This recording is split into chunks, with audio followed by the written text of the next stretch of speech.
Donc, pour commenter ou évaluer les soumissions dans la tâche vidéo, on clique ici dans l'outil Tâche vidéo. De là, on va cliquer dans les actions pour la tâche et ensuite relever de notes. De là, on va choisir, par exemple, le premier étudiant dans la liste. Et d'ici, on peut aller visionner la vidéo.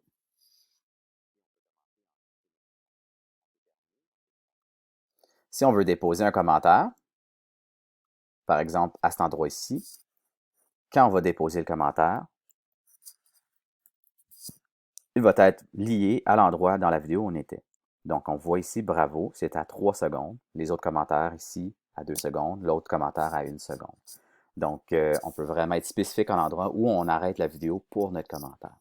Une fois qu'on a terminé, on peut donner une note. Dans ce cas ici, j'ai préféré le mode pourcentage, mais il y a aussi le mode avec les étoiles ou réussite échec. Malheureusement, les grilles habituelles de CIT ne sont pas reliées à l'outil tâche vidéo. Donc, si on veut utiliser une grille d'évaluation, il va falloir la créer ailleurs que dans ST. Pour enregistrer la note, on doit cliquer ici sur Enregistrer. Ensuite, on peut passer au suivant. Si on revient sur la tâche, ici avec la liste des étudiants, on voit que mon étudiant a reçu une note de 75%. Si je reviens au carnet de notes, vous allez voir que Tâche vidéo a créé une nouvelle colonne dans mon carnet de notes qui s'appelle Test devoir vidéo et que l'étudiant en question a reçu sa note de 75 sur 100.